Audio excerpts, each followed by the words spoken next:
अब इसमें सुमन जी सीता जी से वापस चलने की प्रार्थना कर रहे हैं काफी, लेकिन सीता जी उसी का जवाब दे रही हैं। मेरे ससुर कौशल राज चक्रवर्ती सम्राट हैं, जिनका प्रभाव 14 लोकों में प्रकट है। इंद्र भी आगे होकर उनका स्वागत करते हैं और अपने आधे सिंहासन पर बैठने के लिए स्थान भी देते हैं।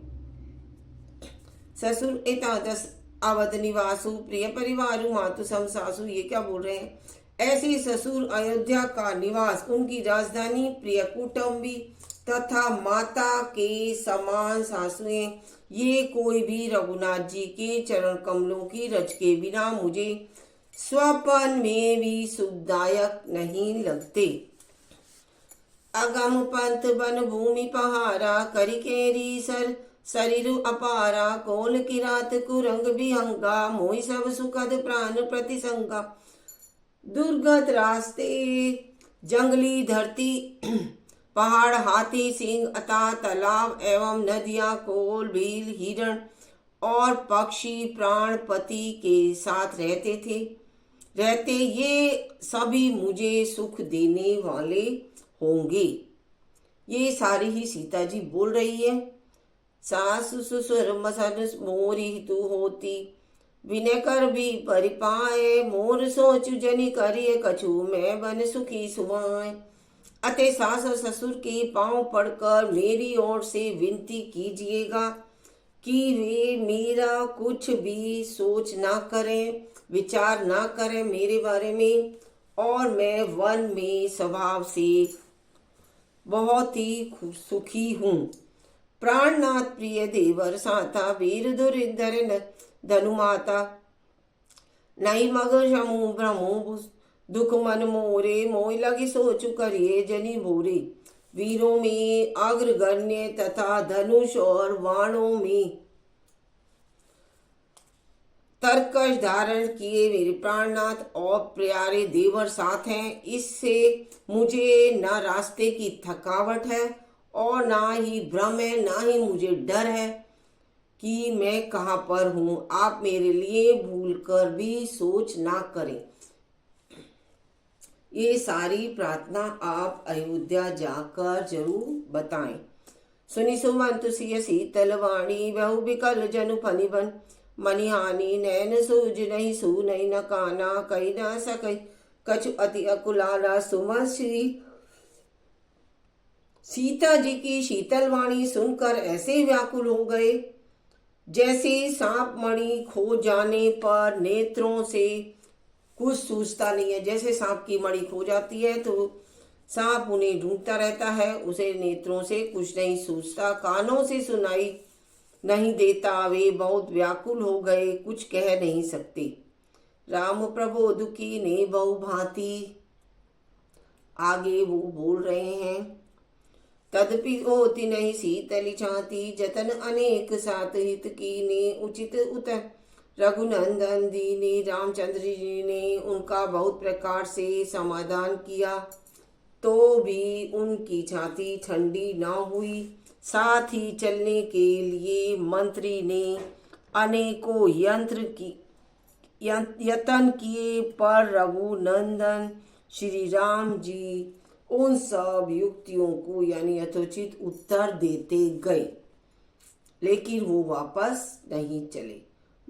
मेटी जाई नहीं राम रजाई, कठिन करम गति कछु न बसाई। राम लखन सिंह पद सिरुनाई, फिरहु बनिक जिमि मोर गवाई। श्री राम जी की आज्ञा मीठी नहीं जा सकती, कर्म की गति कठिन, उस पर कुछ भी वश नहीं चलता।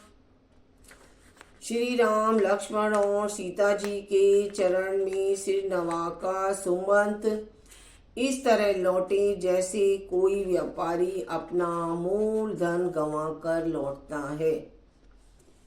वापस लौट लिए सुमंत जी वापस। रथुहा केउ है राम तन, हेरी हेरी नाई, देखी निषाद विषाद बस, दूनय शीस पछताई। निषाद जी को भी बहुत ही पछतावा हो रहा था, बहुत ही दुखी हो रहे थे। सुमंत ने रथ को हाँका और घोड़े श्री रामचंद्र जी की ओर देखकर हिनहिनाते हुए देखते हैं। यह देखकर निषाद लोग विषाद के वश होकर सिर धुनकर यानी बहुत ही दुखी होकर पछताते हैं। जासु वियोग विपल पशु ऐसे प्रजापानु पितुजड़ जी हई कैसे बरबस राम सुमंत्र पठार सुरसर तीर आपु तब आए। जिनके वियोग में पशु इस प्रकार व्याकुल है, उनके वियोग में प्रजा माता और पिता कैसे जीते रहेंगे। जिसके लोक में पशु इतने ज्यादा जानने वाले और दुखी हो रहे हैं, तो बाकी प्रजाजन और राजा कितने दुखी होंगे। जय श्री राम, जय श्री राम। मागिना बुना केवट नाना कही तुम्हार मर मुँह में जाना। चरण कमल रज कहु सब कही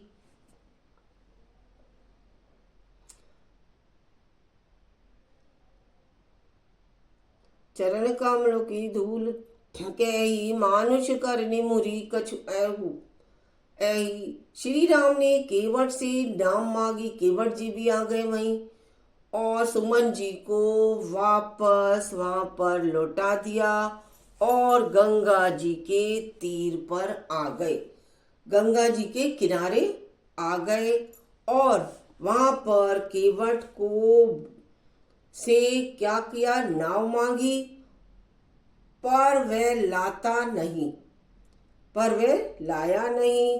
वह कहने लगा मैंने तुम्हारा मर्म भेद जान लिया है। तुम्हारे चरण कमलों की धूल के लिए सब लोग कहते हैं कि मनुष्य बना देने वाली कोई जड़ी है। छुअत शिला भई नारी सुहाई पाहन तय कर काठ कठिनाई। तरने मुनि दारिणी होई जाई बाट भरई नोई मोरी नाव उड़ाई। आप केवट जी क्या कह रहे हैं, जिनके छूते ही अगर मैं अपनी नाव लाया तो इन चरणों को छुएगी। वो पहले ही जान चुके थे कि जिनके चरणों को छूते ही पत्थर यानी मनुष्य बन गया, तो जिनके छूते ही पत्थर की शिला सुंदर नारी के रूप में प्रकट हो गई, तो ये तो मेरी नाव लकड़ी की है, काठ पत्थर से कठोर तो होता नहीं।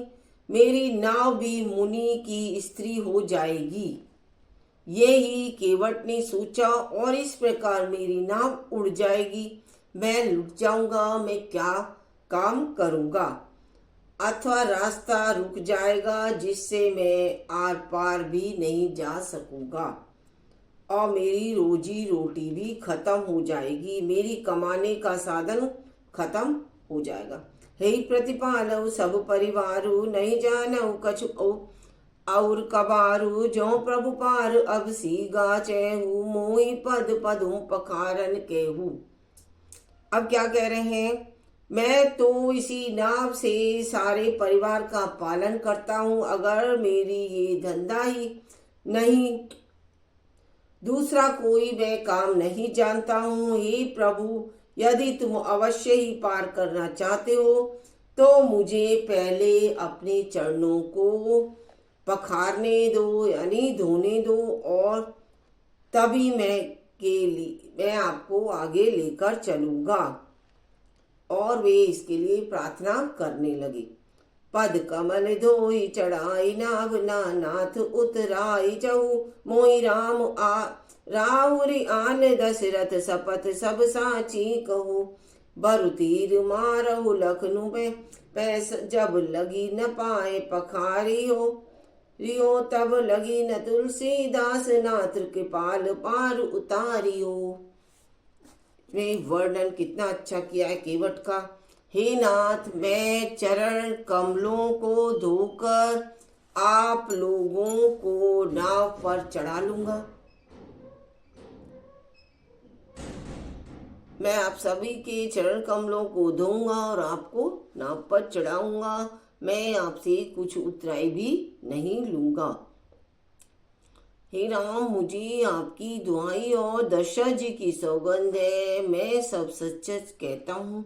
लक्ष्मण भले ही मुझे तीर मारे, पर जब तक मैं पैरों को पखार नहीं लूंगा तब तक मैं, तुलसीदास जी कहते हैं कि हे नाथ कृपालु, मैं पार नहीं उतारूंगा। सुनि के भटके बैन प्रेम लपेटे अटपटे, भी ऐसे करुणा एन चितई जानकी लखन तन। क्या कह रहे हैं? केवट के प्रेम में लपेटे हुए अटपटे वचन सुनकर करुणा धाम श्री रामचंद्र जी जानकी जी और लक्ष्मण जी की ओर देखकर हंसने लगे। अब इस कथा को मैं यहीं पर पूर्ण करती हूँ। आगे की कथा चौपाइयाँ मैं आपको कल सुनाऊंगी। जय श्री राम। मंगल भवन अमंगल हारी द्रव सुदशरथ अजर भी।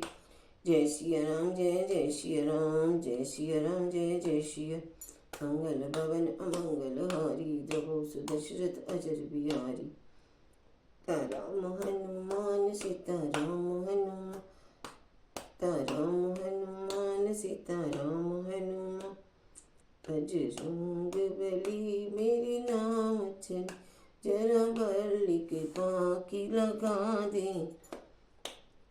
मुझे माया ने घेरा है, कि माया ने घेरा, जरा मेरे मन को पार लगा देना।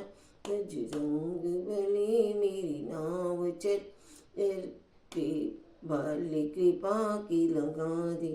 बोलो श्री राम, जय श्री राम, जय श्री राम, जय श्री राम, जय श्री राम, जय श्री राम, जय श्री राम, जय।